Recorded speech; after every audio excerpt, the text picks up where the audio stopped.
on your ride out. Joko. Damn, Joey, breaking my Joko corners. How'd that come off? No, that was when you slammed your fins down. Welcome back to another dive video.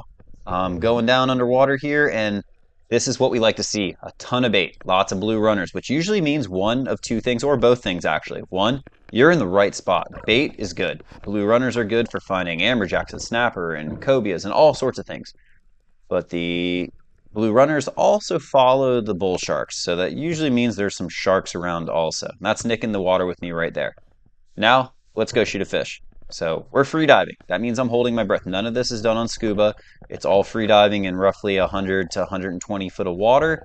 And we're drifting down and shooting fish in the middle of the water column that we're using chum to attract. So we got the chum going, bringing up the snappers.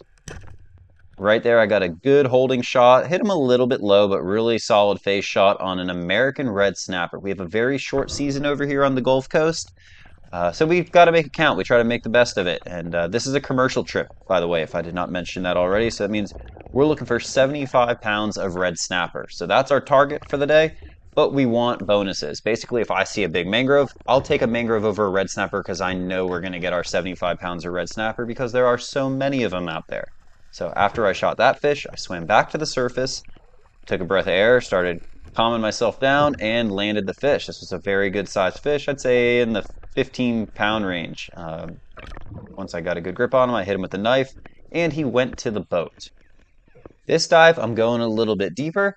You can see the water color change from the normal, clean, pretty blue water we get up top to the quickly turning green, sediment-filled, murky layer. And if you look really closely and your eyes are kind of trained for it, you can kind of make out the bottom there, that reef structure, rock structure on the bottom. But this is a school of mangroves. Big mangrove snapper. Like I said, I will gladly shoot a mangrove over a red snapper any day. They're about worth the same as far as dollars go, and it's a bonus fish. So the more bonus fish, the bigger the bonus. So we're looking for mangroves, cobia, kingfish, anything else we can add to our box of fish for the day. And there's Nick watching my back as I come up on that one, and it is a very important part of our diving to always work together as a team. I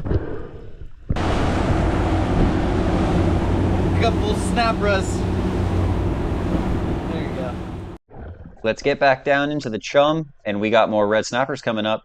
So I got the gun kind of aimed at the chum, keeping my eye on the fish, but not really moving my gun a whole lot, keeping it aimed where I know those fish are going to be coming back to. This red snapper wanted the chum, but it also wasn't too sure what I was doing there, but the curiosity almost always gets the best of him. It came in and I pulled the trigger. I hit him a little low, but luckily for me, these fish are really strong, really big scales, so the spear usually holds in as long as you get a halfway decent shot. Now, I want the El Rolo. I want the El Rolo shot. That's what I really want, but I didn't get it. I'm making my way back to the surface here. That one was probably at about 40 foot or something like that. Not very deep, but you got to do long dives at that depth. And when I say long dives, I mean for me, a long dive at 40 foot is a minute 15, minute 30, something like that. And what that time allows is the fish to get used to you and not see you as a threat. So you just kind of sit down there with the chum, and the fish will usually get more comfortable as time goes on and come in close enough for you to get a shot.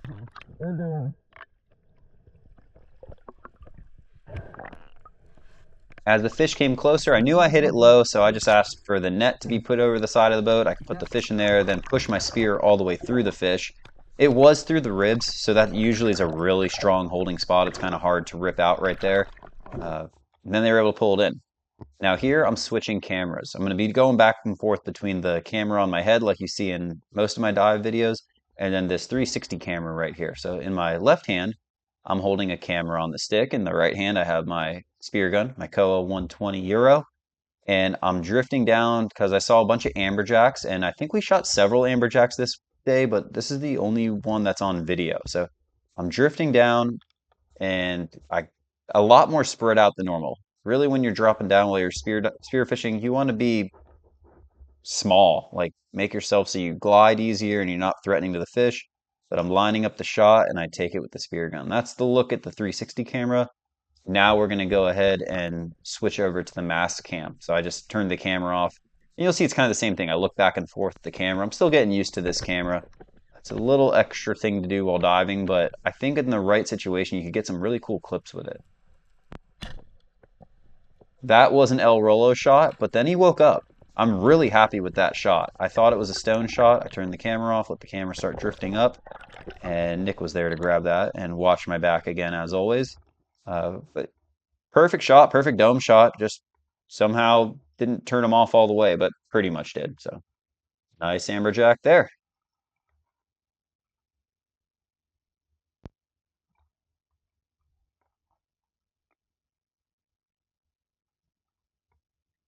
Now, after I shot that Amberjack, I brought him back to the boat and handed him off to Captain Ryan McKay of Hook and Reel Charters. But Captain Ryan McKay isn't just going to stay in the boat today. He's going to get in the water with a spear gun and try to shoot his first ever red snapper. But this is not it. This is me. Lining up the shot, and we got us the El Rolo that I love so much. That's the shot you want. I had a second spear gun with me, so there must have been some sharks around. But then again, Nick's always there to back me up. I had the spear gun too in case some sharks wanted to play. And then the fish kind of woke up, but it was a good shot. I was happy with the shot, just didn't turn the switch off, similar to that AJ. Now we got Captain Ryan McKay drifting down, textbook red snapper shot. After he pulled the trigger, I told him, I said, you just shoot it. I'll do everything else. I'll back you up, because he doesn't have gloves. It's hard to pull on that line without the gloves. I just kind of have better gear and am more used to it than him. Just wanted him to take the shot, and I would land the fish. So I start pulling on it real hard. I don't want sharks to get it. And that was going to be Ryan's first ever red snapper on the spear. After we landed the fish, I took my sword dive knife out to brain it. That way the fish would be dead and safer for everyone in the boat and more of a humane kill. You got to hold on to that spear, because if that spear falls out, the gun will sink. So keep the spear and the fish. Got it. Where's the spear? Hanging out of the fish. It's in your hand. The spear's in your hand.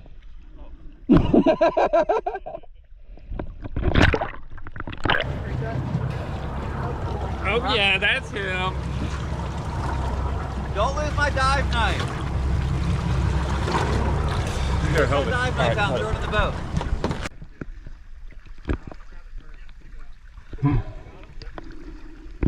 Remember early how I was talking about the bonus fish? Like, we almost always get our limit of red snapper. That's not usually an issue.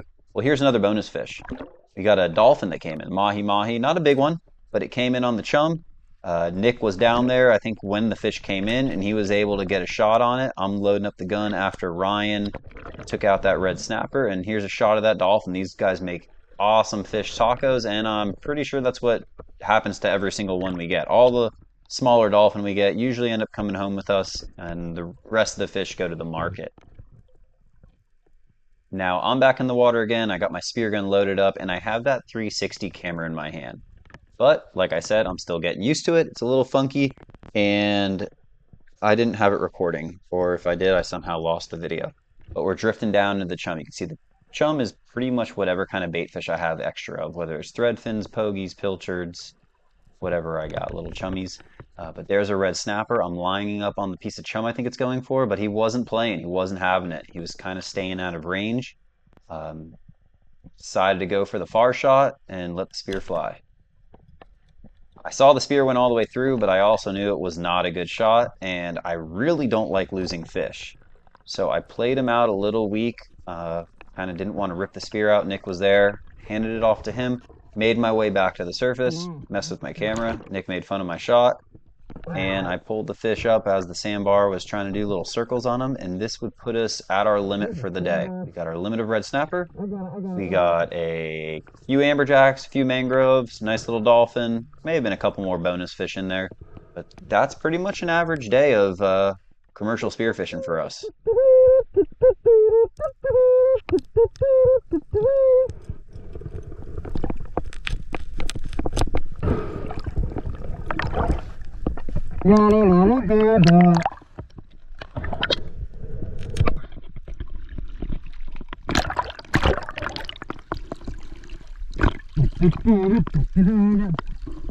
One, two, three, watch your feet.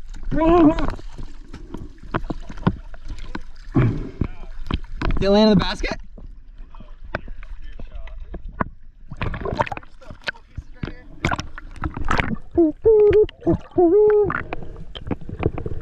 Oh, that's him.